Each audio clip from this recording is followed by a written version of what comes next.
여러분 안녕하십니까? 강원도 레고랜드 ABCP의 디폴트 사태가 일파만파로 번지고 있는데 정부의 대응 방법도 그렇게 썩 국민들에게 안심을 주고 있지 못하고 있습니다. 실제로 지금 레고랜드의 ABCP 부도는 2,050억이거든요.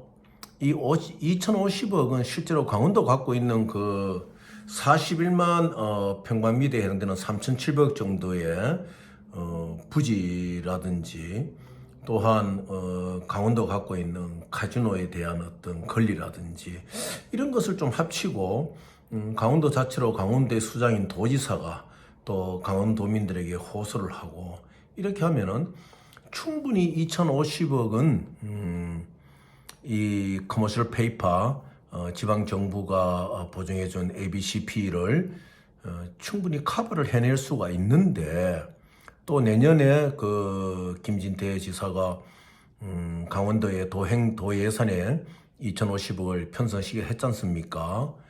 그런데 이 그 정부의 그 거시경제회의에서 50조 비상거시경제 금융회에서 50조 플러스 알파를 해가지고 유동성 공급 프로그램에 의해서 이 채권을 매입한다. 그런데 그 매입하는 과정 속에서 여러 가지 방향을 다 내놨죠. 채권 안정 펀드가 한 20조 정도. 그리고 이제 유동성 그 주택에 관한 보증에 들어가 있는 것들 한 10조. 그리고 하나 특이한 점은 증권회사에 또 문제가 되는 한 3조 정도 이래가 거의 뭐 우선 50조 플러스 알파를 편성하면서 당장 1조 6천억 정도를 이렇게 한다 하는데 이거 참 저는 위험한 발상이라고 생각하거든요. 대한민국의 2022년도 총 예산이 거의 607조 아닙니까? 이 대한민국 전체 예산의 12분의 1 정도에 가까운 이런 액수를 이러한 유동성 공급 채권 매입 프로그램에 쓴다는 것은 굉장히 위험하죠.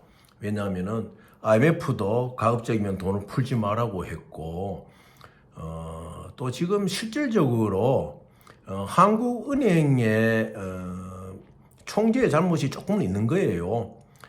미국 금리가 빅스텝을 하기 전에 우리가 빅스텝을 언제 했지 않습니까? 물론 나름대로의 자기가 보는 견해가 있었지만은 그 도리가 또 역전이 되어버리니까 역전된 것을 또 따라 붙이려고 하다 보니까 이제 금리 인상이 많이 가져왔는데 거기에다가 지금 강원도 도지사의 그 2,050억 디폴트 선언은 아주 그거는 무모했죠. 뭐 어떤 분들은 과거에 민주당의 최문순 지사가 했던 일을 다시 이제 국민의힘의 현 지사가 되니까 뭐 엎었다든지 이런 뭐 말도 하지만 저는 그런 게 문제가 아니고 강원도지사가 2,050억의 이 채무의 디폴트 선을 빨리 했는 것은 잘못되었다고 생각이 돼요. 왜냐하면 이때까지 제가 이제 세계를 이래 다녀보고 하지만은 한국의 지방자치단체의 CP에 대해서는 굉장히 인식이 좋거든요. 또한 한국의 지방자치단체가 컨펌해주고 있는 프로젝트에 대해서는 해외의 그 투자자들도 안심하고 들어오고 이런 상태인데 도리어 강원도가 충분히 자체적으로 좀 고민을 했더라면은 갚을 수 있는 돈을 너무 일찍 디폴트 선언을 함으로 말미암아 지금 문제를 상당히 많이 키웠습니다. 근데 이 키운 것도 문제지만은 이 문제를 2050억 강원도 ABCP 그리고 아세트 커머셜 페이퍼죠.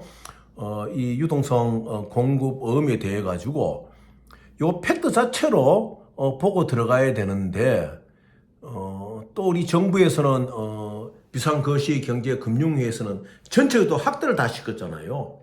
뭐 주택 보증 관계라든지 또 증권사의 지금 어려운 점이라든지 이런 것까지 다 확대를 시켜가지고 50조 플러스 알파의 유동성 공급 프로그램을 한다.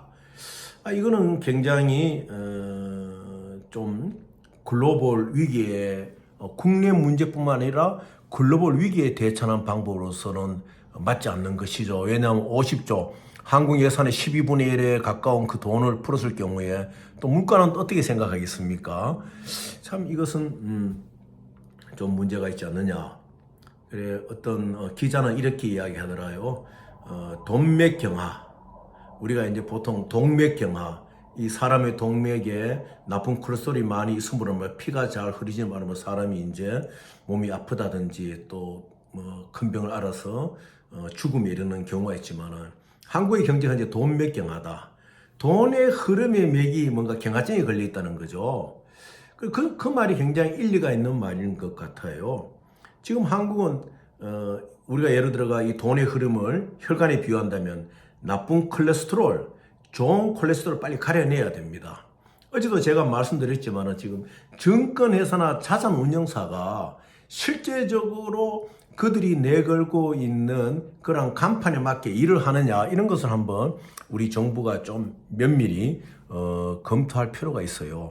실제로 뭐 여의도에 많은 증권회사가 있고 자산운용사가 있지만은 한번 그 검토를 해보면요, 실제적으로 원칙에 의해 가지고 자산운용의 기법이라든지 또한 어떤 증권의 거래에서 원칙에서 하는 이런 문제보다도 좀 이런 한탕주의로 하는 이런 경향이 굉장히 많은 것을 우리가 볼 수가 있고, 거기에서도 사고가 또 많이 나잖아요. 한번 성공하면 뭐 수십억이 생기고 한다는 그런 루머가 있을 정도로 그렇게 되다 보니까 이 회사채나 지방자치단체의 채권들이 움직여질 때 일부 특정인들에 의해서 뭐 보증이 제대로 되고 이럴 될 경우에는 이것이 또 증권사로 들어가 가지고 유동화가 되고 이런 경우가 많거든요.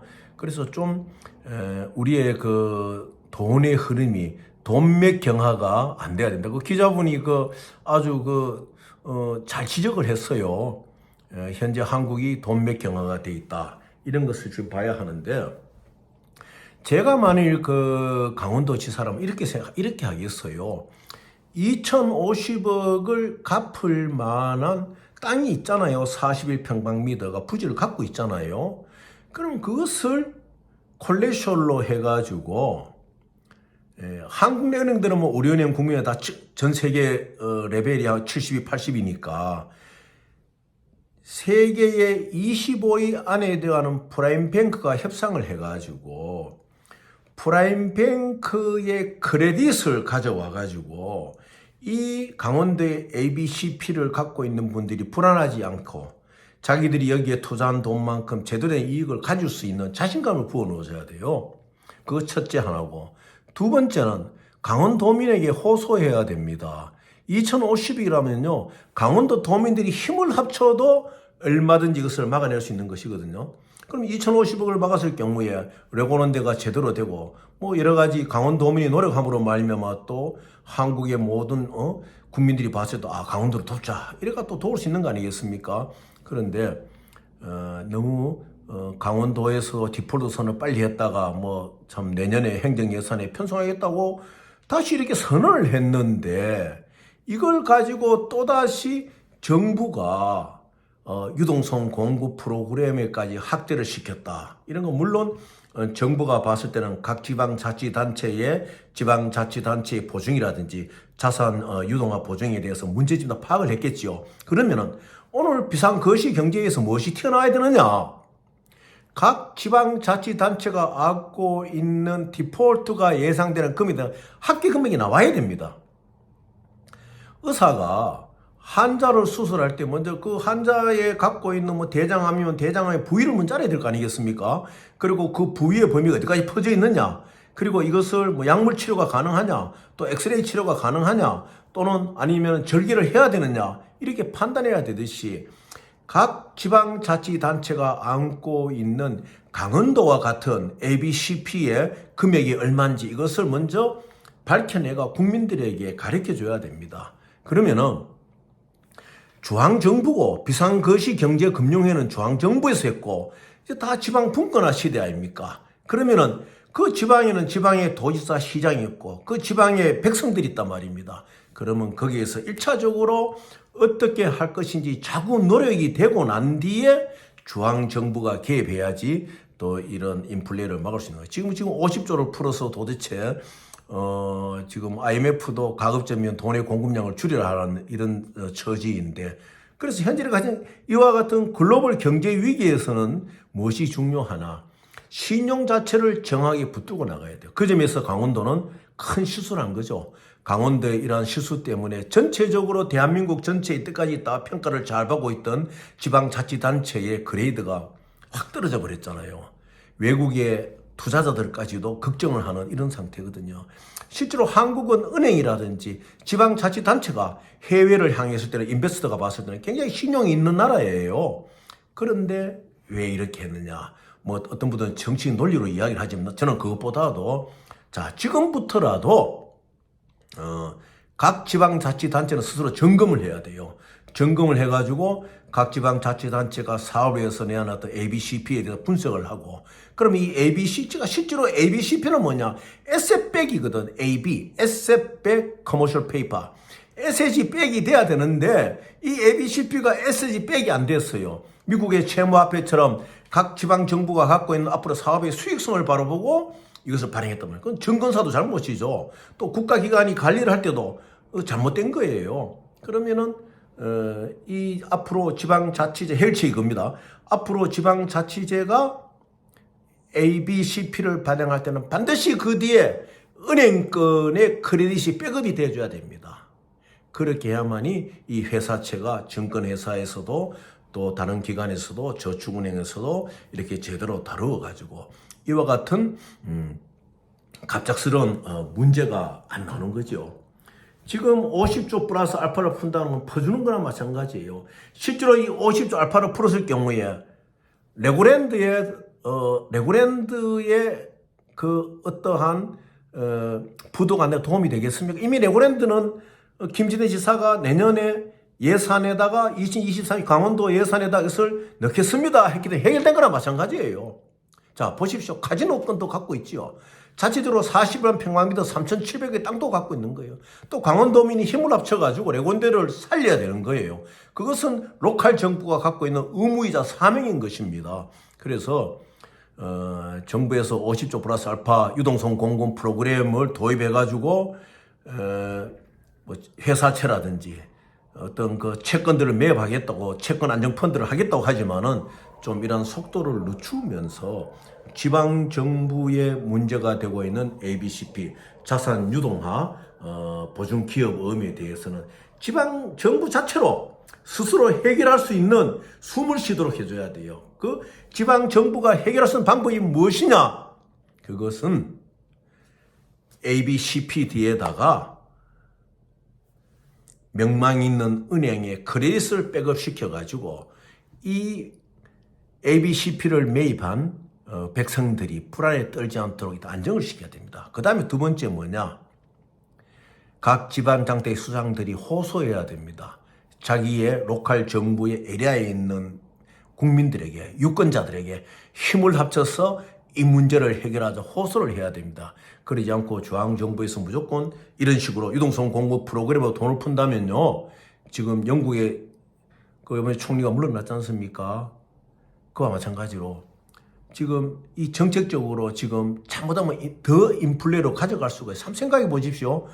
우리 예산이 607조인데 그 607조의 12분의 1을 푼다고 합시다. 얼마 전에 8개월 만에 코리아 인베스트 코퍼레이션 KIC가 40조를 그냥 날려버렸잖아요. 100조가 그냥 떠다니는 거예요. 대한민국 예산의 5분의 1이 그냥 떠다니는 거예요. 그러니까 물론 50 플러스 알파를 유동성 공급 프로 풀라고 결정을 했는 사항이지만은 이제 신중을 기해야 된다. 그래서 이 각 지금 현재 지금 제일 문제가 되는 것이 각각 지방자치단체가 솔직히 말씀드려가지고 도지사나 시장들이 금융맨들이 아니잖아요. 정치인들 아닙니까? 어떻게 정치인들은요 옆에 와가지고 이러면 당신이 최고다 그러면 업이 됩니다. 그래 자기가 모르는 풀에 손을 대고요. 제가 한 15년 전에 14년에 쓴 글이 있었어요. 뭐냐 마산의 시장이었는데 마산의 일이죠. 그 당시 창원 마산에 그 당시에 중동에서 막 이런 거 들어오고 뭐 MOU 메모랜덤 MOU 한다고 와가지고 투자한다 그러니까 막 그 시의 예산을 접대를 하고 막 이런 돈을 많이 날렸잖아요. 15년에 그런 일이 많았지요. 그게 뭐냐? 그 시장들이 모르기 때문에 그런 거예요. 옆에 그 기획을 했는 투자 관계의 뭐 가장이나 공무원들이 이거 되겠습니다. 되겠다니까 막 MOU 사인하고 시에 재정을 막 쓰고 이런 거예요. 그 패턴이 바뀌었지만은 지금 우리가 회사채나 지방자치단체 ABCP나 이런 것을 매입하는 유동성 프로그램에 대해서는 굉장히 주의를 해야 됩니다. 이것이 또 하나의 인플레의 원인이 되거든요. 그리고 솔직히 말해 봅시다. 그거는 어떤 의미에서는 있는 사람들이 누리는 혜택이고 서민들이 받을 수 있는 건 없어요. 서민들은 무엇을 받느냐? 또 인플레 현상만 받는 거거든요. 유가가 뛰는 거와 마찬가지로 돈이 많이 풀렸잖아요. 수요와 공급의 원칙에 의해 가지고 인플레는 될 수밖에 없는 거 아닙니까? 그러니까 이걸 정부는 50조 플러스 알파를 결정했지만은 아주 신중하게 집행하는 데서 있어서만큼은 인플레 요인도 체크를 해야 되고 지방자치단체의 문제는 지방자치단체가 해결할 수 있는 갈 수 있도록 대안을 제시해야 돼요. 이걸 가지고 유동성 공급 프로그램에 의해서 회사채라든지 ABCP를 매입하는데 돈을 50조 플러스 알파를 하니까 알파가 얼마인지는 모르겠습니다만은 이거를 함부로 쓸 경우에는 실제적으로 국가 경제에는 도움이 되기보다는 인플레 요인이 됩니다. 그래서 이러한 상황 속에서는 돈으로 막는 것이 아니고 크레딧으로 막아야 됩니다. 그래서 우리나라는 아직까지도 과거에 말이 있잖아요. 외국에 나가면은 뭐 필리핀이나 저런 동남아나 저런 데 가면 한국인들 노리잖아. 왜 노린 줄 아십니까? 한국인들 현금을 소지하고 다닌다 이거예요. 아직까지도 가만히를 치고 학비를 내는 그런 관념이 있는지는 모르겠지만은 막 너무 가장대가 설명한 것 같지만은 실제로 이제 한국도 크레딧이 뭐냐? 전 세계는 크레딧으로 인해서 각국의 어떤 금융 조정을 해나가거든요. 그 다음에 이 크레딧을 가지고 금융 프로그램을 돌려가지고 갖고 있는 제방 기반된 자산의 몇 배라도 수익을 올 수 있는 그런 프로그램들이 있습니다. 그래서 퍼주는 유동성 공급 프로그램이 아니라 이 세계적인 금융 기법에 의한 수익화 공급, 수익화 프로그램에 들어갈 수 있는 이런 것을 자꾸 생각을 해야 돼요. 그래서 앞으로 이런 사건을 계기로 해가지고 우리나라 전체의 금융관계의 학문적인 체계도 살펴보고 실무적인 체계도 살펴보고 또 지방자치단체가 갖고 있는 그 힘이 있잖아요. 그 지방자치단체의 수장이 결심만 한다면은 그 지방자치의 유권자들에 호소하고 같이 지방자치단체의 문제는 지방자치단체에서 해결할 수 있는 그 수장의 금융적인 능력 그러한 것이 있어야 됩니다. 그래서 이러한 것을 여러분들이 또 참고를 하시고 어쨌든 이제는 글로벌 시대 아닙니까? 그래서 한국 안에 있는 우물에 깨구리 식으로 우물에 기름 발라놓고 올라가면 올라갑니까? 못 올라가지 않습니까? 마찬가지예요. 이제는 시야를 국제금융의 시야가 넓혀가지고 무슨 뭐 한국 자본을 매판하는 거 아니지 않습니까? 그래서 지금은 현금의 유동성 공급으로 풀어가는 것이 아니고 어찌되었든 지방자치단체가 갖고 있는 에셋을 가지고 크레딧으로 풀어나가야 된다. 그러므로 인해서 돈의 공급망은 줄이면서 이 사태를 지금 해결해 나가야 된다. 곧 이제 제가 봐서는 이 사태 해결한다고 봐요. 보는데 왜 우리가 먼저 나서가지고 이렇게 국가적으로 인플레로 갈 수 있는 일을 만들 필요는 없는 거예요. 그래서 각 지방자치의 수장들은 자기 지방자치단체 ABCP를 점검해가지고 해결책을 한번 정치인답게 잘 하시기를 바랍니다. 감사합니다.